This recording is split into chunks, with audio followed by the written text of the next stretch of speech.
ఓం సాయిరామ్. జై శ్రీరామ్, జై వీరాంజనేయ. సాయి భక్తులరా, సాయి బంధువులరా, ఆత్మస్వరూపులరా, ప్రేమస్వరూపులరా, అందరికీ నమస్కారం. ఈరోజు పొద్దున ఒక భక్తురాలు ఒక మెసేజ్ పెట్టింది, మేఘశ్యాముడి గురించి వీడియో చేయండి అని. ఆమె ఎందుకు అలా పెట్టింది, ప్రత్యేకించి మేఘుడి గురించి ఎందుకు చేయమనింది, మొదట అర్థం కాల. తర్వాత అర్థమైంది ఏంటంటే, ఈరోజు మహాశివరాత్రి కదా, మేఘశ్యాముడు పరమ శివభక్తుడు కాబట్టి అతడి కథని చెప్పుకుంటే బాబాగారిలోని శివతత్వం కావచ్చు, లేదా బాబాగారు తన భక్తులని ఏ విధంగా వారి ఇష్టదైవం వైపు నడిపించి తరింపచేస్తారు అనేది కూడా తెలుస్తుంది కదా అని అడిగి ఉండొచ్చు అని తర్వాత తట్టింది. సరే, పొద్దునుంచి వీడియోలు చేస్తూనే ఉన్నాను. ఈ వీడియో చేయగలుగుతానో చేయలేనో అనుకుంటూ కొద్దిగా ఓపిక తెచ్చుకొని ప్రయత్నం చేస్తున్నాను. నేను ఓపికగా వీడియోలు చేస్తున్నాను, కానీ పాపం చూసే వాళ్ళకి అంత టైం ఉందో లేదో తెలియదు.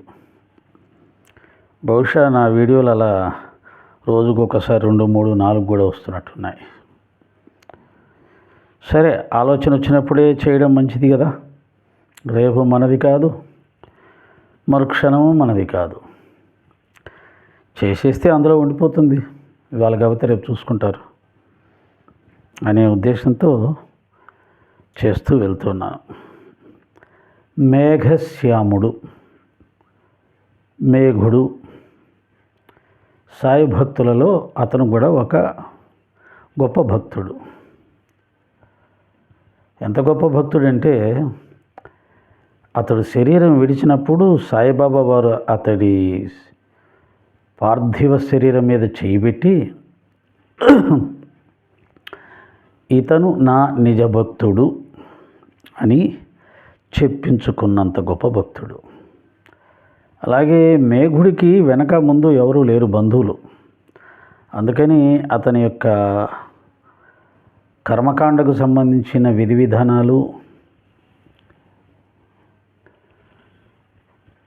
అన్నదానాలు, ఇవన్నీ కూడా బాబాగారే స్వయంగా నిర్వర్తించారని కూడా సచరిత్రలో చెప్పబడింది. ఈ మేఘశ్యాముడు హరివినాయక సాటే అనే ఒక బాబాగారి ముఖ్య భక్తుడి ఇంటిలో వంట మనిషి. ఇతడు బ్రాహ్మణుడు, విద్యాగంధం ఏమీ లేనివాడు, కానీ మంచి వ్యక్తి.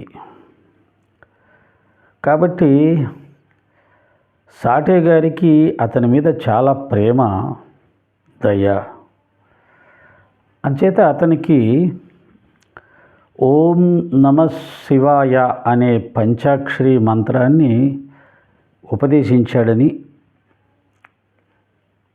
నిరంతరము కూడా అతడు ఓం నమ శివాయ, ఓం నమ శివాయ, ఓం నమ శివాయ అంటూ పరమేశ్వరుని యొక్క నామాన్ని భక్తి ప్రపత్తులతో జపించుకుంటూ తన యొక్క కర్మలన్నీ చేస్తూ ఉండేవాడు అని కూడా తెలుస్తుంది. గొప్ప శివభక్తుడు. ఈ హరివినాయక సాటే బాబాగారి భక్తులలో ఒక ముఖ్య భక్తుడు. నాకు తెలిసి హనుమాన్ టెంపుల్కి వెళ్ళేటప్పుడు చావడికి ద్వారకామాయికి మధ్యలో ఒక ముఖద్వారం ఉంటుంది. బహుశా అది వారే కట్టించారేమో అనుకుంటున్నాను. నాకు పెద్దగా ఆ చారిత్రక ప్రదేశాలు వాటికి సంబంధించిన పూర్తి నాలెడ్జ్ ఉండదు. కాకపోతే వారు చేత బాబాగారు ఒక ఊరిలోకి ప్రవేశించడానికి ఒక ముఖద్వారం ఏదో కట్టించారు అని చెప్పి చదివాను అక్కడ. బహుశా అదే అనుకుంటాను.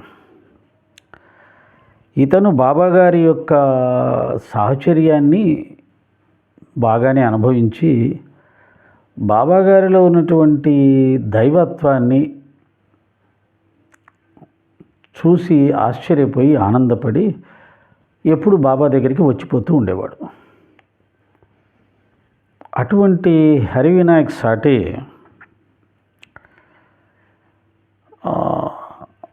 తన ఇంట్లో పనిచేస్తున్నటువంటి మేఘశ్యాముణ్ణి బాబా దగ్గరికి పంపిస్తే బాగుంటుంది, ఎందుకంటే ఇతడు ఉత్తమ శివభక్తుడు. సాటే గారి దృష్టిలో బాబా గారు శివాంశ స్వరూపుడు, శివస్వరూపుడు. సాటే గారి దృష్టిలో బాబా గారు శివస్వరూపుడు, సాక్షాత్ శివుని అవతారంగా సాటే భావించేవాడు. కనుక తన ఇంట్లో పనివాడిగా వంటవాడిగా పనిచేస్తున్న మేఘశ్యాముడు ఉత్తమ శివభక్తుడు కాబట్టి అమాయక భక్తుడు. అందులో అతని అమాయకత్వం నచ్చింది. ఎప్పుడైనా బాగా గుర్తుపెట్టుకోండి, మనుషుల్లో అమాయకత్వం ఉందంటే వారు దాదాపుగా అందరికీ నచ్చుతారు. సరే, అమాయకత్వం ఉండడం వల్ల కొంతమంది వారిని మోసం చేయొచ్చు, వేరే విషయం. కానీ అమాయకులు అందరికీ నచ్చుతారు, ముఖ్యంగా దేవుడికి ఇంకా బాగా నచ్చుతారు. కొద్ది తెలివితేటలు ఎక్కువగా ఉండి అని నాకు తెలుసులే అనుకునే వాడి విషయంలో దేవుడు కాదు కదా, చుట్టుపక్కల ఉన్న వాళ్ళు కూడా కాస్త విముఖంగానే ఉంటారు. వీడికి తల బిరుసు ఎక్కువ, అన్ని వాడికే తెలుసు అన్నట్టుగా భావన చేస్తూ ఉంటాడు, ఎవడి మాట వినడు అని వాడికి సర్టిఫికెట్లు ఇచ్చేసి వాడికి దూరంగా ఉంటారు. వాడితో మాట్లాడడానికి ఇష్టపడరు, వాడితో కలిసి ఉండడానికి ఇష్టపడరు. అంటే ఒక రకంగా తెలివితేటలు కొంత అహంకారాన్ని సూచించే అవకాశం ఉంది. తెలివితేటలు ఉన్న వాళ్ళందరికీ అహంకారం ఉందని అనను, కానీ తెలివితేటలు ఉన్నవాళ్ళు తమ తెలివితేటలతో జీవించేటప్పుడు అవతల వాళ్ళకు కాస్త అహంకారులేమో అనిపించేలా ఉంటుంది. అదే అమాయకుల విషయంలో అలా అనిపించదు. వాళ్ళకు అందరూ సాయం చేయాలనిపిస్తుంది, అందరికీ దగ్గర తీసుకుంటారు, అందరూ మాట్లాడతారు. ఈ అమాయకత్వం అనేది ఒక మంచి క్వాలిఫికేషన్ మనిషికి. అంటే అమాయకుడు ఎవరిని మోసం చేయడు, ఎవరిని బాధ పెట్టడు, ఎవరిని ఇబ్బంది పెట్టడు. అందుకనే పసిపిల్లల్ని దేవుడితో ఎందుకు పోలుస్తారంటే వాళ్ళకి ఏమీ తెలియదు అంటే జస్ట్ లైక్ అమాయకుల కింద వస్తారు. ఏమీ తెలియనితనం అనేది, అమాయకత్వం అనేది ఒక రకమైన దైవలక్షణం కూడా తెలుస్తుంది. ఈ అమాయక లక్షణం ఉంటే బాగుంటుంది. కనీసం అమాయక లక్షణం లేకపోయినా అమాయకుడిగా అన్నా నటిద్దాం, నలుగురికి ఆనందాన్ని ప్రసాదిస్తాం. అమాయకుడిగా నటించడం వల్ల ఎవరిని బాధ పెట్టం, ఎవరిని ఇబ్బంది పెట్టం. నీలో అమాయకత్వం లేకపోయినా అమాయకుడిలా ఉండు, అన్నీ తెలిసిన వాళ్ళగా డంబాలు కొట్టొద్దు, నలుగురికి దూరం అయిపోతావు. అందుకని హరివినాయక్ సాటే తన ఇంట్లో పనిచేస్తున్న వంటవాడు అయినా సరే అతను లేకపోతే తనకు కష్టం. బాగా ఆలోచించండి, మన ఇంట్లో పనిచేసే మంచి వాళ్ళు ఎవరైనా పని మనుషులు ఉంటే మనం వాళ్ళని వేరే వాళ్ళకి పంపించేస్తాం, వేరే వాళ్ళ దగ్గర పంపిస్తామా? అమ్మో, ఆ పని మనిషి పోతే మన ఇంట్లో పనులు ఎవరు చేస్తారు అంత నమ్మకంగా. కాబట్టి ఎటువంటి పరిస్థితుల్లో పని మనిషిని వదులుకోవడానికి సిద్ధపడం. కానీ హరివినాయక్ సాటే దానికి కూడా సిద్ధపడ్డాడంటే అతనిలో ఉన్న ఏదో ఒక గొప్ప క్వాలిఫికేషన్ ఇక్కడ మనకు తెలుస్తుంది. ఏమిటంటే పరోపకారం. తన ఇంట్లో పనిచేసేవాడే అయినా మంచివాడే అయినా, అతడు లేకపోతే ఇబ్బంది కలిగినా, అతను మంచి శివభక్తుడు కాబట్టి అతడికి ఈశ్వర అవతారంగా కనిపిస్తున్నటువంటి, పరమేశ్వరుడిలాగా కనిపిస్తున్నటువంటి బాబాగారి దగ్గరికి అతన్ని పంపిస్తే అతని జన్మ ధన్యమవుతుంది కదా. ఆయన్ని దర్శనం చేసుకుంటే, అతని సేవ చేసుకుంటే మేఘుడు తరిస్తాడు కదా అనే నిస్వార్థమైన భావంతో మేఘశ్యాముణ్ణి తనకు ఇబ్బంది అయినా సరే అతను తరించాలని బాబా దర్శనానికి వెళ్ళమంటాడు. అయితే మేఘశ్యాముడికి వెళ్ళడం ఇష్టం లేదు ఎక్కడికి, కానీ బలవంతంగా పంపిస్తాడు. ఈ పంపేటప్పుడే బాబాగారు ముస్లిం అనే విషయం, లేదా ముస్లిం అనుకుంటున్నారు కదా లోకమంతా అనుకుంటున్నదానే మాట్లాడుకుందాం. మళ్ళీ బాబాగారు ముస్లిం అన్నారంటే సాయి భక్తులు ముస్లిం అన్నారని పరిగెత్తుకొని రావకండి. లోకమంతా బాబాని ముస్లిం అనుకుంటుంది. బాగా తెలిసిన వారు మాత్రమే ఆయన ముస్లిం కాదు, హిందువు కాదు, పరమాత్మ, పరబ్రహ్మ, సద్గురువు, జ్ఞానస్వరూపుడు అనే భావాలతో ఆయన ఆశ్రయించారు. కాబట్టి అప్పటికే సాటే గారు వెళ్ళమన్నప్పుడే అతనికి తెలిసిందా అంటే కొంతమంది తెలిసిందని చెప్పవచ్చు. కానీ తర్వాత కథ చూసినప్పుడు మధ్యలో కొంతమంది ద్వారా బాబా ముస్లిం అని వినడం, అతని మనసు వికలమైపోవడం, షిరిడీకి వెళ్ళడం ఇష్టం లేక మళ్ళీ వెనక్కి వచ్చేయడం. అప్పుడు సాటే గారు గట్టిగా మందలించి బాబాగారు ముస్లిం కాదు, ఎవరు ఏ మతం ఆయనకు సంబంధం లేదు, ఆయన భగవత్ స్వరూపుడు అని నచ్చజెప్పి పంపించినట్టుగా మనకు తెలుస్తుంది. సరే షిరిడీకి వచ్చాడు, బాబా దర్శనం చేసుకున్నాడు. అయితే ఇక్కడ అతను బాబా దర్శనానికి వచ్చాడు, బాబా ముందు నిలబడ్డాడు. కానీ బాబాగారు అప్పుడు అతడి గురించి సంబోధించిన పదం మనం తెలుసుకోవాలి. ఏమన్నారంటే, బాబా ఈ పనికి వాళ్ళ వెధవని తన్ని తగలేయండి అన్నాడు. ఎందుకన్నాడు అంత పెద్ద మాట? 2 చోట్ల నాకు అలా వినిపించింది. ఒకటి, మద్రాసు దేశపు సన్యాసి, ఈ పనికి వాళ్ళ సన్యాసి సాంగత్యం మనకు పనికిరాదు, అతన్ని పంపించేసిండి అన్నాడు. ఇక్కడ ఈ పనికి వాళ్ళ వెధవని అన్నాడు, అక్కడ సన్యాసి అన్నాడు. ఎందుకంటే ఆ సన్యాసి పిరికివాడు, కైలాస మానస సరోవరం వెళ్ళాలని వచ్చినవాడు ప్రయాణం చాలా కష్టమని తెలియగానే భయపడిపోయి వెళ్ళడం మానుకున్నాడు. కాబట్టి ఈ పిరికి సన్యాసి మనకెందుకు అన్నాడు. అంటే సన్యాసికి ముందు భయం ఉండకూడదు కదా. సన్యాసి అంటే ఎటువంటి భవబంధాలు కానీ, లేదా శారీరక భావం కానీ, లేదా మరణ భయం కానీ, శారీరక భావం లేకపోతే మరణ భయం కూడా తొలగిపోతుంది. అలా ఉండాలి కదా. అటువంటి వాడు అంత కష్టం నాకెందుకులే వెళ్ళడం అని అనుకున్నాడంటే శారీరక భావం ఎక్కువగా ఉంది. కాబట్టి అటువంటి వాడు సన్యాసి ఏంటి? అందుకని ఈ పనికి వాళ్ళ ఈ సన్యాసి సాంగత్యం మనకు పనికిరాదంటాడు. ఈ పిరికి సన్యాసు, పనికి వాళ్ళ సన్యాసు. ఇక్కడ పనికి వాళ్ళ వెధవని అన్నాడు. వెధవని ఎందుకనంటే, ఏ వ్యక్తినైనా మతం పేరుతో, కులం పేరుతో చూసే వాళ్ళందరూ వెధవలు అని బాబాగారి దృష్టిలో అని తెలుస్తుంది. బాబాగారి దృష్టిలోనే కదా, నిజంగా కూడా మనిషిని మనిషిగా కాకుండా మనిషిని కులం పేరుతో, మతం పేరుతో చూసి స్నేహం చేసేవాడు ఎవడైనా సరే వాడిని వెధవ అని అనవచ్చు. ఎందుకంటే మనిషితో మనిషిగానే మనం ప్రవర్తించాలి, మనిషిని మనిషిగానే చూడాలి. అన్ని కులాలలో, అన్ని మతాలలో చెడ్డవాళ్ళు ఉంటారు, మంచి వాళ్ళు ఉంటారు. ఫలానా మతం అంతా మంచిదే అని ఎవడూ సర్టిఫికేట్ ఇవ్వలేడు, ఫలానా మతం అంతా దుర్మార్గులని ఎవరూ సర్టిఫికేట్ ఇవ్వలేరు. దుర్మార్గులు, మోసగాళ్ళు, కపటులు, నేరస్తులు అన్ని మతాల్లో ఉంటారు. కాబట్టి ముందు మనందరం మనుషులం, మనిషిని మనిషిగా చూద్దాం. మంచి చెడుల దృష్టితో ఆ వ్యక్తులతో స్నేహం చేయడమా, దూరంగా ఉండడం నిర్ణయం చేసుకోవాలి అనేది ఎవరైనా అంగీకరించే ఒక గొప్ప సత్యం. కాబట్టి మీ కులం ఏంటండి అని అడిగి స్నేహం చేసేవాడు, మీ మతం ఏంటండి అని అడిగి స్నేహం చేసేవాడు వాడే మనిషి. అందుకని బాబాగారు ఈ పనికి వాళ్ళ వెధవని తన్ని తగిలేయండి అన్నాడు. కాబట్టి మతాల విషయంలో బాబాగారి అభిప్రాయం ఆ రోజే చెప్పాడు. ఏ మతమైనా సరే, ఒక ముస్లిం హిందువుని మతం పేరుతో ద్వేషించిన, ఒక హిందూ ముస్లింని మతం పేరుతో ద్వేషించిన, లేదా క్రిస్టియన్ హిందూ ముస్లింని ద్వేషించిన, హిందూ ముస్లింలు క్రిస్టియన్ని ద్వేషించిన, అది చాలా తప్పు అనేది బాబాగారి అభిప్రాయం స్పష్టంగా ఇక్కడ మనకు తెలుస్తుంది. ఒకటి, సాటేగారిలో ఉన్నటువంటి పరోపకారం అనే గొప్ప గుణం. ఇక్కడ మతం చూసి మనుషులని అంచనా వేసే వాళ్ళని వెధవలు అనాలి అని బాబాగారు చెప్పడం, 2 మెసేజ్లు మనకు వచ్చాయి. తర్వాత బాబాగారు అరుస్తారు. మేఘశ్యాముడు కొన్ని రోజులు ఉండి మనసు సరిగా ఉండదు, బాబాగారు అతని దగ్గర రానివ్వడు, నిరాదరణ చేశాడు. అసలే ముస్లిం అనుకుని నేను వస్తే, నేనేమో సద్బ్రాహ్మణుణ్ణి, ఆయనేమో ముస్లిం వేషంలో ఉన్నాడు. అటువంటి ముస్లిము నన్ను తిట్టడం ఏంటి, నన్ను గెటౌట్ అనడం ఏంటి? ఆటోమేటిక్గా కొంత అహం దెబ్బతింటుంది. కాబట్టి అతనికి మనసు ప్రశాంతంగా లేదు, దానివల్ల వెళ్ళిపోయాడు. నాకు తెలిసి ఇతర కాశీ అటు ఏమన్నా యాత్రలకు వెళ్ళాడేమో. అలా వెళ్ళి 1 సంవత్సరం తర్వాత మళ్ళీ తిరిగి వచ్చాడని ఉంది. మరి సంవత్సరం యాత్రలు చేసుకొని షిరిడీకి వచ్చాడా, లేకపోతే మళ్ళీ సాటే గారి దగ్గరికి వెళ్ళారా నాకు తెలియదు. కానీ 1 సంవత్సరం తర్వాత మళ్ళీ షిరిడీకి వచ్చాడు. అప్పుడు బాబాగారు అతన్ని స్వీకరించారు, ఆదరించారు అని చెప్పారు. కానీ ఎలా ఆదరించారు, ఎలా స్వీకరించారు, ఏ సంఘటన ద్వారా మేఘుడికి బాబా మీద విశ్వాసం కుదిరింది, ఏ సంఘటన ద్వారా మేఘుడిని ఆయన స్వీకరించాడు అనేది లేవు. కానీ సత్యత చెప్పబడింది. మేఘుడి యొక్క అభిప్రాయాన్ని సాయినాథుల వారు నెమ్మదిగా అతడికి తన పైన విశ్వాసం కుదిరేటట్టుగా చేశాడు.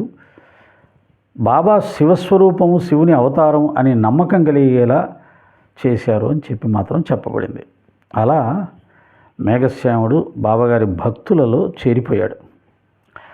అది ఎంత దాకా వెళ్ళింది, మేగుళ్ళో ఎంత తీవ్రమైన భక్తి విశ్వాసాలు తయారయ్యాయంటే ప్రతిరోజు బాబాగారి కోసం 4 క్రోసుల దూరం నడిచి వెళ్ళి బిల్వదళాలు, అంటే శివునికి బిల్వదళాలతో పూజ ఇష్టం కాబట్టి బిల్వదళాలను సేకరించుకొని తీసుకొని వచ్చి ఖండోబాకి వెళ్ళి ఖండోబా గుడిలో ఖండోబాను పూజించి ఆ తర్వాత బాబా దగ్గరికి వచ్చి బాబాను పూజించేవాడు. మళ్ళీ వాడాలో కూడా శివారాధన చేసుకునేవాడు. ఇలా 3 చోట్ల అతని ఆరాధన ఉండేది.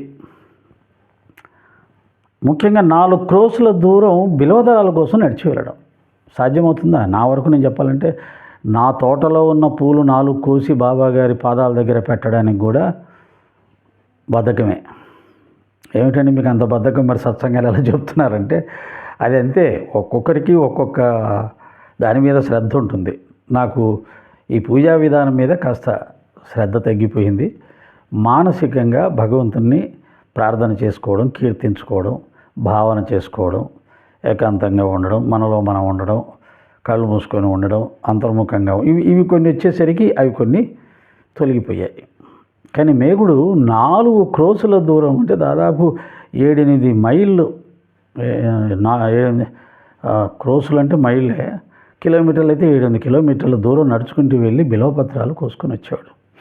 4 క్రోసులు కాదు, కానీ నాకు గుర్తొస్తుంది, నేను ఒక 25 సంవత్సరాల క్రితం సుండిపెంటలో శ్రీశైలంలో ఉన్నప్పుడు మా ఇంటి దగ్గర నుంచి గాయత్రీమాత టెంపుల్ దాకా వెళ్ళి అక్కడ బిల్వదళాల వృక్షం ఉండేది. అక్కడ బిల్వ వృక్షంకు ఉన్నటువంటి ఆ యొక్క బిల్వదళాలు కోసుకొని వచ్చి ఇంట్లో శివుడికి శ్రద్ధాభక్తులతో అభిషేకం చేసి బిల్వపత్రాలతో అర్చన చేసేవాడిని. అందుకని నేను ఒక వీడియోలో చెప్పాను, శివకేశవులు ఇరువురిని శ్రద్ధాభక్తులతో అర్చించటం వల్ల నాకు సద్గురువు లభించాడు నా జీవితంలో అని చెప్పుకున్నాను. ఆ తర్వాత మా ఇంట్లో మా అమ్మగారు మామగారు ఎవరో ఒక చిన్న బిలవృక్షం వేశారు. అది మహావృక్షంగా పెరిగిపోయి అసలు అంతంత పెద్ద ఆకులు ఎక్కడ ఉండవేమో, అంత దట్టమైన చెట్టు కూడా ఉండదేమో, అంత పెద్ద చెట్టు మొలిసింది, పెద్దదైంది. ఆ చెట్టు లేనప్పుడు ఆకుల కోసం కిలోమీటర్ దూరం నడుచుకుంటూ వెళ్ళి వచ్చేవాడిని. ఇంట్లోనే చెట్టు ఉంది, ఆకులు కోసి వేసే స్థితి లేదు. ఎందుకని? ఆయన వేయమన్నది 3 ఆకుల బిల్వ పత్రం కాదు, సత్వరజతమో గుణాలని 3 గుణాలని నాకు సమర్పించి నిర్గుణుడుగా తయారవురా, అప్పుడు నేనేమిటో నీకు అర్థమవుతుంది అని దాంట్లో ఉన్న తత్వాన్ని అర్థం చేసుకోవడం వల్ల ఆ ఆరాధన అది ఆగిపోయింది. సరే, బిల్వ దళాలు తీసుకొచ్చి ఖండోబాను ఆరాధన చేసి వాడాలో శివారాధన చేసి మళ్ళీ బాబా దగ్గరికి వచ్చి బాబాను అర్చించుకునేవాడు. బాబా గారి మార్గంలో నియమం అనేది చాలా ఇష్టం బాబాకి. ఎందుకంటే నియమం ద్వారానే శ్రద్ధ కనపడుతుంది, శ్రద్ధ పెరుగుతుంది. నియమం ద్వారానే శ్రద్ధలో నుంచి అనుభవం, అనుభూతులు వస్తాయి. నియమం ప్రకారం చేయకూడితే నీకు అనుభవం రాదు. కాబట్టి సమయపాలన, చేసే ఆరాధన, సమయపాలన, శ్రద్ధ, సమయాన్ని ఖచ్చితంగా పాటించటం, ఆ సమయంలో చేస్తున్న దాని మీద ఏకాగ్రతతో శ్రద్ధగా చేయటం, ఇంకా వీలైతే ప్రదేశం కూడా ఒకే ప్రదేశంలో, ఒకే ప్రదేశం, ఒకే సమయం, ఏకాగ్రత, ఈ 3 కలిస్తే నియమం అవుతుంది. అటువంటి నియమానుసారంగా చేసే సాధనలో నుంచి అనుభవం, అనుభూతి వస్తుంది, గొప్ప ఫలితాలు వస్తాయి. ఇవి కూడా బాబాగారు గతంలో చేయించారు కాబట్టి చెప్తున్నా. ఇప్పుడు అవేం లేవు, నియమాలు లేవు, ఏకాగ్రత ఉందో లేదో తెలియదు, ఒకే ప్రదేశంలో ఎప్పుడు ఎక్కడ ఉంటామో తెలియదు, తిరగడమే కదా ఎప్పుడు సత్సంగాలు అంటూ. సరే, అలా అయిపోయింది. మళ్ళీ ఆ రోజుల కోసం ఎదురు చూస్తూ ఉన్నాం. ఆ విధంగా నియమంగా మేగుడు బాబా గారిని అర్చన చేస్తూ ఉన్న సందర్భంలో ఒకరోజు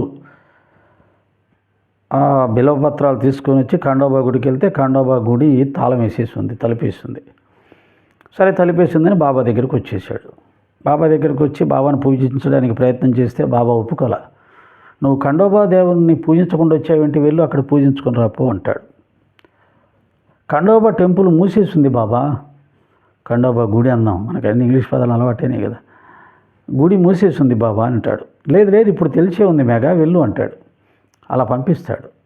చూడండి, అతని నియమంలో ఒక చిన్న పర్లేదులే అని అతను అనుకున్నా బాబాగారు ఒప్పుకోల. నువ్వు నియమానుసారంగా చేస్తున్నది అలాగే చెయ్యాలి. ఒకవేళ గుడి తెరిచి లేకపోతే తెరిచే వరకు ఉండి చేసి నా దగ్గర రావాలి, కానీ పర్లేదులే అని చెప్పి వదిలేస్తే అలాగా. అతను ఎందుకు వచ్చి ఉంటాడు? బాబాగారు శివావతారమే కదా, అక్కడ కాబట్టి ఇక్కడ చేసుకునే అవకాశం ఉంది కదా వచ్చాడు. బాబాలో ఒప్పుకోడు. అక్కడ చేసే ఆరాధన, రోజు చేసే ఆరాధన చేయాల్సిందే. ఆ నియమాన్ని విడిచిపెట్టకూడదు. నియమం ద్వారానే ఫలితం ఉంటుంది. అక్కడ నిర్లక్ష్యం చేస్తే రేపు ఇక్కడ నిర్లక్ష్యం చేస్తావు.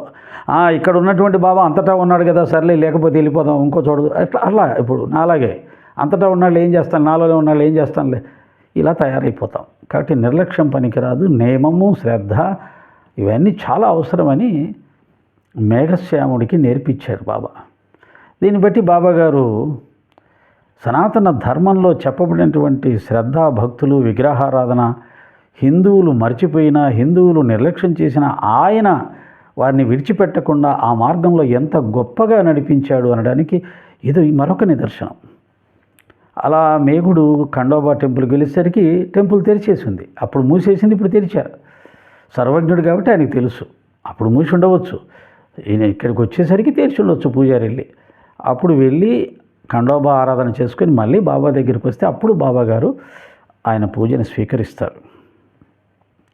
అలా మనందరినీ కూడా సనాతన ధర్మంలో మన ఇష్టదైవారాధనలో నడిపించి తరింపచేస్తున్నటువంటి సమర్థ సద్గురు సాయిబాబా వారు.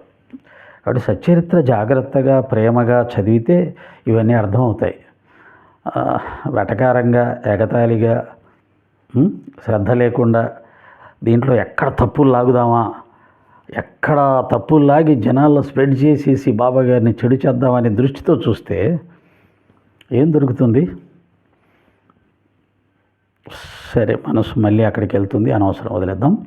సాయిరాం. అటువంటి మేఘశ్యాముడు బాబాగారిని ఎంత శ్రద్ధ భక్తులతో ఆరాధించేవాడంటే, మేఘుడు బాబాగారి హారతులు ఆయన ఉన్నంత వరకు ఆయనే హారతి ఇచ్చేవాడంట. ఆ హారతి దాదాపుగా ఒక్కొక్క హారతి అర్ధగంట ఉంటుంది. ఆ అర్ధగంట సేపు ఒంటి కాలు మీద నిలబడేవాడంట. అంటే ఈ ఒక కాలు మోకాలు మీద ఈ కాలును తీసి ఆనందించుకొని ఒంటి కాలు మీద నిలబడి, అంటే అతని యొక్క శ్రద్ధకి, ఏకాగ్రతకి తనకు తానే పరీక్ష పెట్టుకోవడం. అవసరమేం లేదు. అది మేఘ, నువ్వు ఒంటి కాలు మీద నాకు హారతి ఇవ్వగలవా అని బాబా అడగలేదు, లేదా పక్కన ఉన్న భక్తులు ఏమనలేదు నువ్వు ఒంటి కాలు మీద ఇవ్వగలవా అని. ఆయనకే ఆయన ఎందుకు పెట్టుకున్నాడు? అవసరం ఏంటి అంటే, ఎంత కాన్సన్ట్రేషన్ ఉంటే ఒంటి కాలు మీద పడిపోకుండా, తూలకుండా నిలబడగలం. ఒక రెండు నిమిషాలు కూడా నిలబడలేము మనం. ఆ 2 నిమిషాల్లో 4 సార్లు అటు ఇటు అంటాం, కొంతమంది పడిపోతారు. అటువంటిది అర్ధగంట సేపు పడిపోకుండా ఒంటికాల మీద నిలబడ్డాడంటే అతను కాన్సన్ట్రేషన్ అనేది అసలు ఊహించలేనంత కాన్సన్ట్రేషన్. ఆ హారతుల్లో లీనమైపోయాడంటే శరీరం లేదు, ఇంకా శరీర భావం పోయింది, ఆత్మగా నిలబడిపోయాడు. ఆత్మగా అయితే నిలబడగలుగుతారు. అంత శ్రద్ధాభక్తులతో బాబాని ఆరాధన చేశాడు. నేర్చుకోవాలి ఇవన్నీ. అంత కాకపోయినా కొంత అయినా సరే, ఒంటికాల మీద కాకపోయినా కనీసం నిలబడడం చేతకాక కూర్చుండిపోతుంటాం, కూర్చుండడం చేతకాక కాసేపు మళ్ళీ నిలబడుతుంటాం. మన శరీరాలు అలా ఉన్నాయి, మరి ఏం చేస్తాం? అందుకనే సాధనకు, యోగానికి, భక్తికి, దేనికైనా శరీర సౌలభ్యం అవసరం. శరీరం అనుకూలంగా ఉండాలి, ఆరోగ్యంగా ఉండాలి, తేలిగ్గా ఉండాలి. శరీరం తేలికగా కదలగలగాలి, తేలిగ్గా లేవగలగాలి, తేలిగ్గా నడవగలగాలి, తేలిగ్గా పరిగెత్తగలగాలి, ఎంతసేపు అయినా నిలబడగలగాలి, ఎంతసేపు అయినా కూర్చోగలగాలి. ఇలాంటి శరీరము యోగానికి, సాధనకి పనికొస్తుంది. అందుకనే ఆధ్యాత్మిక మార్గంలో యోగా సాధన కూడా తప్పనిసరి. అందుకని పొద్దున్నే యోగాసనాలు వేయాలి. మా సుబ్రహ్మణ్య బాబు గారు మొన్నటిదాకా మోకాళ్ళ నొప్పులుండి ఇలా ఉండేవాడు, ఇలా నడిచేవాడు. ఇప్పుడు యోగాసనాల సాధన ఫలితంగా శుభ్రంగా పరిగెడుతున్నాడు మనందరికంటే బాగా. అది అయితే అంత పట్టుదల ఉండాలి. ఆ విధమైన పట్టుదల, దాన్ని సాధించాలనే పట్టుదల చాలా అవసరం. పట్టుదల లేని వాళ్ళు ఏం సాధించలేరు. అంటే మేఘశ్యాముడు అలా ఒంటికాల మీద బాబాకు హారతి ఇవ్వడంలో ఉన్న ఏకాగ్రతను మనం సాధించాలి. ఆ తర్వాత మేఘశ్యాముడు ఒకసారి అతన్ని బాబాగారు శివ ఆరాధనలో ఏ విధంగా ముందుకు పంపించారు. భగవద్గీతలో శ్లోకం ఉంది. చాలామంది భక్తులు చాలామంది దేవతలను ఆరాధన చేస్తూ ఉంటారు. నేనే వారికి ఆయా దేవతల యందు, వారికి ఏ దేవత యందు అయితే ఇష్టమో ఆయా దేవతల యందు శ్రద్ధాభక్తులు కలిగించి వాళ్ళని ఆయా మార్గంలో నడిపించి తరింపచేస్తూ ఉంటాను అని కృష్ణ పరమాత్మ చెప్పాడు. అది బాబా కూడా అలా కృష్ణుడు చెప్పిందని తూచా తప్పకుండా ఆచరించి మరీ చూపించాడు. అందుకనే గీతాచార్యుడు చెప్పాడు, సాయిబాబా వారు దాన్ని నిరూపించారని చెప్తూ ఉంటాం. మేఘశ్యాముడు ఒకసారి పడుకొని ఉన్నప్పుడు అది నిద్రనా లేకపోతే మామూలుగా మెలుకొని ఉండి బాబా నామస్మరణ చేస్తూ ఉన్నాడా, ధ్యాన స్థితిలో ఉన్నాడా, ఆ స్థితిలో బాబా గారు కనిపించి మేఘ త్రిశూలం గియ్యుము, త్రిశూలం గియ్యుమని అతని మీద అక్షంతలు చల్లి అదృశ్యమయ్యాడు. మేఘుడికి టక్కున మెలకు వచ్చింది. చుట్టూ చూశాడు, బాబా కనిపించలేదు. తలుపులు వేసి ఉన్నాయి. సో తలుపులు వేసి ఉంటే బాబా ఎలా వస్తాడు, ఇది నా కళ అనుకున్నాడు.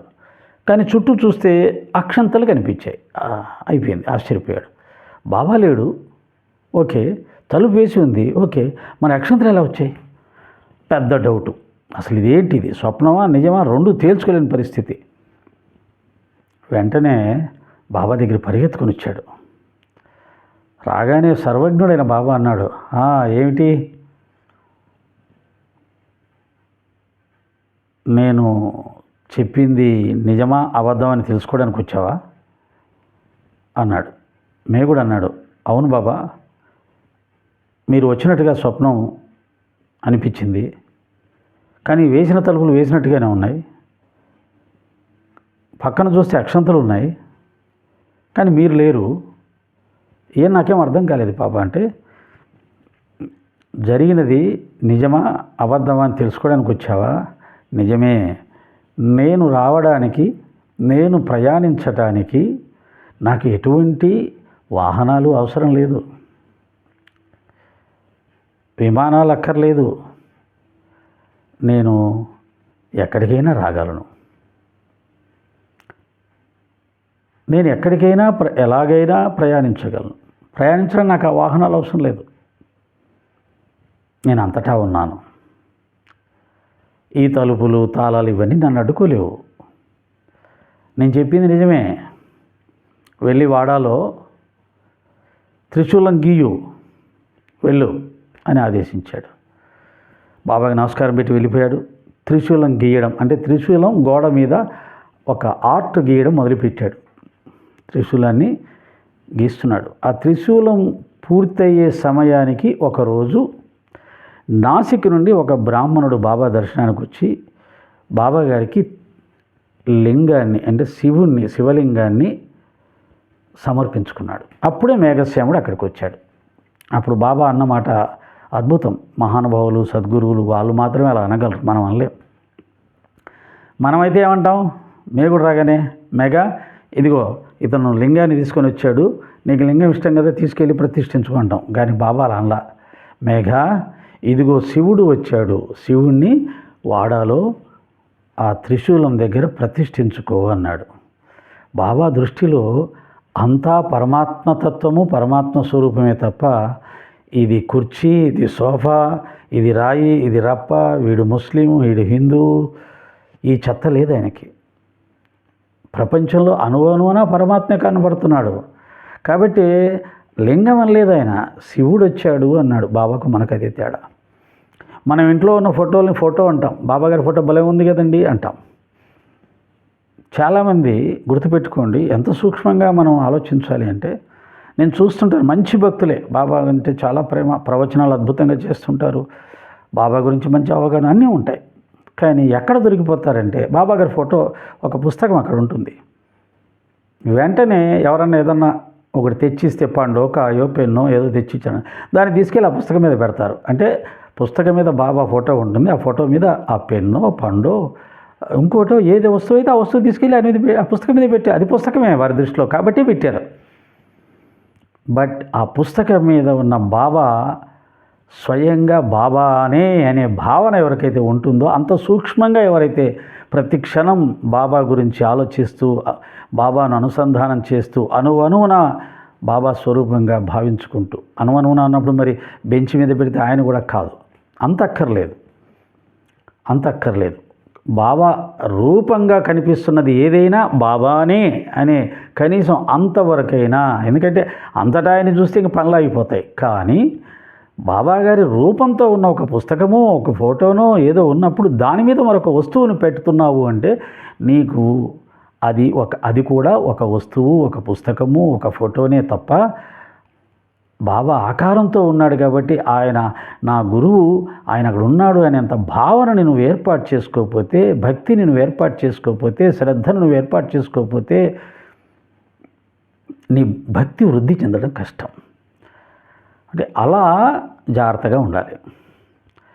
మేఘశ్యాముడికి అందుకనే బాబాగారు లింగాన్ని ఇస్తూ శివుడు అన్నాడు. మనం కూడా ఫోటో ఇచ్చినప్పుడు ఇదిగో బాబాగారిని ఇస్తున్నాను అనాలి. ఏదో లింగం ఇచ్చినప్పుడు ఇదిగో శివుణ్ణి ఇస్తున్నాను అనాలి. ఓకే. ఈ మధ్య కొత్త మిత్రులు పరిచయం అయ్యారు. వాళ్ళు మాట్లాడుతుంటారు, సత్సంగాలు చేస్తుంటారు, ప్రవచనాలు చేస్తుంటారు. కొత్తగా బాబా మార్గంలోకి వచ్చారు పాపం. వాళ్ళు బాబా గారు చెప్పేటప్పుడు బాబాగారు ఎప్పుడు చనిపోయాడంటే, ఎప్పుడు చనిపోయాడు ఆయన చనిపోయింది అంటుంటారంటే మనకు వారికి తేడా. అంటే బాబా గారు అంటే వారి దృష్టిలో, వారు బాబా భక్తులు కాదు కాబట్టి వారి దృష్టిలో బాబా గారు అంటే ఒక మామూలు గురువో, ఒక సాధువో, సన్యాసో, ఓ సిద్ధపురుషుడో అంతవరకు. కానీ మనకు సాక్షాత్ భగవంతుడు. కానీ ఈవెన్ సిద్ధపురుషుడు కానీ గురువు కూడా మనకు ఆధ్యాత్మికంగా తెలిసిన వారు సమాధి చెందారు అంటాం, శరీరం విడిచిపెట్టారు అంటాం. అంటే ఆత్మగా వారు ఎప్పుడూ ఉంటారని సమాధి చెందారు అంటాం. అంతేగాని చనిపోయారని పదం వాడం. కానీ కొత్తగా బాబా మార్గంలోకి వచ్చిన వాళ్ళు ఈ పదం వాడడం అనేది కొద్ది విచిత్రంగా అనిపిస్తూ ఉండేది. అంటే అలా కొన్ని సందర్భాల్లో కొన్ని విషయాల్లో వారికి నచ్చిన విషయంలో, వారు ఇష్టపడే విషయంలో వారు చక్కటి పదజాలను ఉపయోగిస్తారు. కొత్తగా ఒక మార్గాన్ని ఎన్నుకొని అందులోకి వచ్చినప్పుడు వారి మీద మనకు కావాల్సినంత అవగాహన లేనప్పుడు ఇలా దొర్లుతూ ఉంటాయి. కాబట్టి వారిలాగా మనం ఉంటే అలాగా, వాళ్ళు కొత్తగా వచ్చారు బాబా తత్వంలోకి, బాబాని ఇష్టపడుతూ. కానీ మనము బాబా అంటే ప్రాణం కదా, బాబా అంటే ఏంటో మనకు తెలుసు కదా. కాబట్టి నువ్వు బాబా మీద ఎంత శ్రద్ధాభక్తులు కలిగి ఉన్నావు అనడానికి బాబా గారి చిత్రపటానికి ఆయనకి తేడా లేదని, బాబా గారి గ్రంథానికి ఆయనకి తేడా లేదని నువ్వు ఆ గ్రంథమందు, ఆ చిత్రపటమందు ఆ శ్రద్ధాభక్తులు కనపరిస్తే నీ భక్తి వృద్ధి చెందే అవకాశం ఉంటుంది. ఈ సందర్భంగా బాబా గారు లింగాన్ని ఇస్తూ శివుడు వచ్చాడు అని చెప్పడాన్ని బట్టి మనం ఈ సంస్కారాన్ని, ఈ శ్రద్ధాభక్తుల్ని కూడా మనం అభివృద్ధి చేసుకోవాలి. ఆ తర్వాత మేగుడు తీసుకెళ్ళి ఆ లింగాన్ని వాడాలో ఆ త్రిశూలం గీసిన దగ్గర ప్రతిష్ఠించుకుంటాడు. కొంతమంది బాబానే ప్రతిష్ఠించాడంటారు, మేగుడు ప్రతిష్ఠించుకున్నాడు. అది ఎలాగైతే ఆ కార్యక్రమం జరిగింది. ఇప్పుడు ఆ లింగాన్ని మనం షిరిడీలో బాబాగారి దర్శనం చేసుకొని వెనక్కి వచ్చినప్పుడు వేప చెట్టు గురుస్థానం దగ్గర ఆ లింగాన్ని మనం దర్శించుకుంటూ ఉన్నాం. ఇలా బాబాగారి సేవని అనన్యంగా చేసుకుని బాబాని శివస్వరూపంగా భావించుకొని ఆరాధించుకుంటున్న మేఘశ్యాముడు ఒకసారి మకర సంక్రాంతి అని అనుకుంటాను. మామూలుగా శివరాత్రి రోజు ఉండాలి, కానీ అది ఎందుకో మకర సంక్రాంతి అయ్యింది.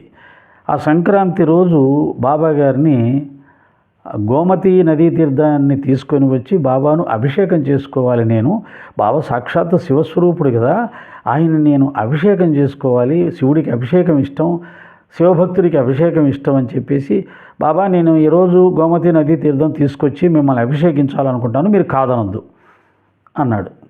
బాబా నాకెందుకురా ఈ అభిషేకాలు ఇవన్నీ, నేను ఫకీర్ని కదా, వద్దులే అన్నాడు. దీన్ని కూడా మన వాళ్ళు పట్టుకుంటారు, చూసారా నేను ఫకీరని ఆయనే ఒప్పుకున్నాడు. ఆయన అలాగే అంటాడయ్యా. ఒక వేషం వేసుకొచ్చిన వాళ్ళు ఏమంటారు, ఆ వేషాన్ని బట్టే అంటారు. మీకు అర్థం కావాలంటే మన భారతదేశానికి సంబంధించిన రాలో పనిచేసే ఒక సీక్రెట్ ఏజెంటు పాకిస్తాన్లో ఒక మిషన్ మీద వెళ్ళాడు అనుకుందాం. ఓ కూలీవాడు గాను, ఇంకొక ఏదో ఒక దాంట్లో పనిచేస్తున్నవాడు కానీ ఉంటాడు. ఇక అతని ప్రవర్తన ఎలా ఉంటుంది, కూలివాడుగానో ఒక షాపులో పనిచేసేవాడుగానో అక్కడ ఏ పాత్రలో కనపడ్డాడో ఆ పాత్ర తగ్గట్టే మాట్లాడతాడు, అలాగే నటిస్తాడు. అంత మాత్రం చేత అతను కూలివాడు కాదు, పనివాడు కాదు, సీక్రెట్ ఏజెంట్. ఒక కార్యం కోసం ఆ వేషం మార్చాడు, అందుకని అలాగే ప్రవర్తిస్తాడు. బాబాగారు కూడా అలాగే ప్రవర్తిస్తారు. ఒక లక్ష్యం కోసం రెండు మతాల సిద్ధాంతాలను ఆచరించాలనుకున్నాడు, ఆచరిస్తున్నాడు. గౌరవించాలనుకున్నాడు, గౌరవిస్తున్నాడు. రెండు మతాల వారిని ప్రభావితం చేయాలనుకున్నాడు, అలా చేసి అలాగే అందులో భాగమే ఆయన మాంసాహారం కూడా. ఫకీర్లు మాంసాహారం తినరా ఏంటి? కాబట్టి ఫకీర్ వేషం వేశాడు, అల్లా మాలిక్ అంటున్నాడు, మసీదులో ఉంటున్నాడు. ఇవన్నీ ఫకీరు ముస్లిం పద్ధతులు ఉన్నప్పుడు మాంసాహారం తినడం ముస్లిం పద్ధతి కాదేంటి? కానీ అదొక్కటే కాకుండా విష్ణు సహస్రనామాన్ని గుండెలు కత్తుకొని ఆహా ఇది నా జీవితాన్ని తరింపజేసింది అన్నాడే, శ్రీరామనవమిని జరిపించాడే, రాజారాం మంత్రం బోధించాడే, రామ విజయాన్ని 3 సార్లు చదివించుకొని విన్నాడే, హిందూ దేవాలయాలు బాగు చేశాడే. ఈ బాబాని వ్యతిరేకించే వాళ్ళు ఎంత దుర్మార్గంగా స్కెచ్ గీస్తుంటారంటే ఆశ్చర్యంగా నవ్వు వస్తుంది. మొన్న బాబా గారు హిందూ దేవాలయాలు బాగు చేశాడంట. బాగు చేశాడు కాబట్టి మనం గొప్ప, ఆయన ఎంత సనాతన ధర్మాన్ని ఎంత గొప్పగా ఆచరించాడు, పాడుబడిన దేవాలయాలను జీర్ణోద్ధరణ చేశాడు మహానుభావుడు అని మనం అంటాం కదా. దాన్ని వక్ర భాషని చెప్పి దాన్ని ఎగతాళి చేయాలంటే ఎలా చేశాడంటే పిల్లవాడు, ఆ రాళ్ళు మసీదు బాగు చేయడానికి తెప్పించారట. మసీదు బాగు చేయడానికి తెప్పించిన రాళ్ళని దేవాలయాలకు ఉపయోగించాడు. అంటే ముస్లింలకు సంబంధించిన మసీదు రాళ్ళని హిందూ దేవాలయాలకు ఉపయోగించాడనేసి దాన్ని, అది గొప్పతనం ఏముంది, అసలు అది కరెక్ట్ కాదు, అది తప్పు అమ్మా అని చెప్పి ఇలా ఒక బ్యాడ్ ప్రాపగేండా చేయడానికి దాన్ని కూడా ట్విస్ట్ చేసి తిప్పుతూ ఎన్ని కష్టాలు పడుతున్నారో పాపం బాబాయ్ గారిని ముస్లిం అని నిరూపించడానికి. పండియండి వాళ్ళు, పండియండి వాళ్ళ బాధలు వాళ్ళు ఏదో పండియండి. కాబట్టి ఆ విధంగా మేఘశ్యాముడు స్నానం బాబాగారికి అభిషేకం చేయాలన్నప్పుడు నేను పక్కన రబ్బాయి నాకెందుకు అభిషేకం అంటాడు. ఆయన అలాగే అంటాడు, తను తగ్గించుకుంటాడు. నాకెందుకు, నేను ఏమన్నా నిజంగా శివుడినా ఏంటి పిచ్చాడా అని చెప్పేసి అలా అనేవాడు. కానీ భక్తుడికి తెలుస్తుంది భగవంతుడి గొప్పతనం, ఆయన ఒప్పుకుంటే ఒప్పుకోకపోతే. కాబట్టి మేఘశ్యాముడు ఒక 4 క్రోసులు రానుపోను 8 క్రోసుల దూరం నడుచుకుంటూ వెళ్ళి గోమతి తీర్థాన్ని మోసుకొని వచ్చి బిందెలో బాబాగారిని కూర్చోండి ఇక్కడ అని అంటే, అప్పుడు బాబాగారు మళ్ళీ ఒక మాట అంటాడు, మేఘ అభిషేకం అంటున్నావు కదా, వద్దంటే వినట్లేదు, సరే చేసుకో కానీ శరీరానికి తల ప్రధానం కదా, తల ఒక్కటి తడుపు, తల మీద మాత్రం పోయి శరీరం మీద స్నానం అక్కర్లేదులే, అలాగేనా అంటే అలాగే బాబా, మీరు అలా చెప్తే అలాగే బాబా అన్నాడు. బాబా గారు కూర్చున్నాడు తల ఇలా పెట్టి. మేగుడు ఏం చేశాడు, ఇంకేముంది పూనకం వచ్చేసింది, బిందె పైకి ఎత్తాడు. కూర్చుంది పరమేశ్వరుడు సాక్షాత్తు శంకరుడు. భావావేశం పెరిగిపోయింది. హరగంగి హరగంగి హరగంగి ఓం నమ శివాయ అనుకుంటూ మొత్తం ఆయన శరీరం మీద బిందె నీళ్ళు కొమ్మరించేశాడు, అభిషేకం చేశాడు. చేసి బిందె పక్కన పెట్టాడు, బాబా వైపు చూశాడు. అప్పుడు జ్ఞాపకం వచ్చింది, బాబాగారు తల మాత్రమే తడపమన్నాడు కదా, అయ్యయ్యో నేను మొత్తం పోసేసానే ఆవేశంలో ఆనందంలో, గురువు యొక్క ఆదేశాన్ని పాటించలేకపోయానే అని బాబా వైపు చూస్తే ఆయన తల మాత్రమే తడిచింది, శరీరంలో ఎక్కడ ఒక్క బొట్టు నీరు లేదు. ఇది పెద్ద ఆశ్చర్యం. దాన్ని బట్టి ఏమర్థమవుతుంది, బాబా శరీరంతో ఉన్నా శరీరంతో లేనివాడే. అంటే మరి శరీరం అయితే తడవాలి కదా, నీళ్ళు పోస్తే ఎందుకు తడవాలా? మనకు కనబడుతుంది శరీరం, బట్ అది శరీరం కాదు, అది ఆత్మస్వరూపంగానే ఉంది. ఆత్మను ఆయుధములు ఛేదించలేవు, అగ్ని దహింపలేదు, నీరు తడపలేదు, గాలి ఎండింపచేయలేదు, ఖడ్గము ఖండించలేదు. గీతలో చెప్పింది. ఇక్కడ నీరు తడపలేదు ఆత్మను అనేది బాబా నిరూపించాడు. మిగతా 4 కూడా నిరూపించాడు వేరే కథలు.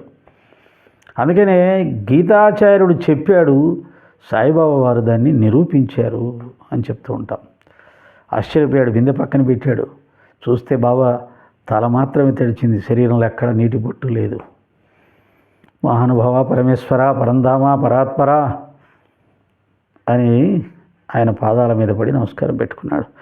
నాగేంద్రహారాయ త్రిలోచనాయ భస్మాంగరాగాయ మహేశ్వరాయ నిత్యాయ శుద్ధాయ నిరంజనాయ తస్మై నకారాయ నమః శివాయ. మందాకినీ సలిల చందన చర్చితాయ నందీశ్వర ప్రమథనాద మహేశ్వరాయ మందార ముఖ్య బహుపుష్ప సుపూజితాయ తస్మై మకారాయ నమః శివాయ శివాయ గౌరీవదనారవింద సూర్యాయ దక్షాధ్వరనాశకాయ శ్రీనీలకంఠాయ వృషధ్వజాయ తస్మై శికారాయ నమః శివాయ వశిష్ఠ కుంభోద్భవ గౌతమాది మునీంద్ర దేవార్చిత శేఖరాయ చంద్రార్క వైశ్వానరలోచనాయ తస్మై వకారాయ నమః శివాయ యక్షస్వరూపాయ జటాధరాయ పినాకహస్తాయ సనాతనాయ సుదివ్య దేహాయ దిగంబరాయ తస్మై యకారాయ నమః శివాయ తస్మై యకారాయ నమః శివాయ అని బాబాగారిని సాక్షాత్తు పరమేశ్వర స్వరూపంగా భావన చేస్తూ సంకీర్తన చేస్తూ ఆయన పూజ ముగించుకున్నాడు, ఆరాధన ముగించుకున్నాడు. అలా కొన్ని సంవత్సరాలు బాబాగారిని పరమేశ్వర స్వరూపంగా భావించి ఆరాధించి హారతులిచ్చి భక్తిలో పరమోత్కృష్ట స్థానాన్ని చేరుకొని భక్తుడంటే మేఘుళ్ళా ఉండాలి అనిపించుకొని శరీరాన్ని విడిచిపెట్టాడు. ఆ విడిచిపెట్టినటువంటి మేఘుడి శరీరం మీద బాబాగారు చెయ్యి వేసి ఇతను నా నిజభక్తుడు అని చెప్పాడు. బాబా చేత నిజభక్తుడు అనిపించుకున్నటువంటి మహానుభావుడు మేఘుడు. అటువంటి మేఘుడి కథ ద్వారా ఆయనలోని ఏకాగ్రత, ఆయనలోని ఆ యొక్క భక్తి ప్రపత్తులు, ఆ నియమపాలన, ఆ భావావేశం, భగవంతుని ఆరాధన కోసం, గురువు ఆరాధన కోసం ఎంత కష్టమైనా సరే పడడం, శరీరాన్ని అరగదీయాలనుకోవడం గురుసేవలో, ఈ లక్షణాలు కనుక మనం నేర్చుకుంటే గొప్ప భక్తులే అవకాశం ఉంది. అవకాశం ఉన్న ప్రయత్నం చేయండి. సాయిరాం. ఓం నమః శివాయ.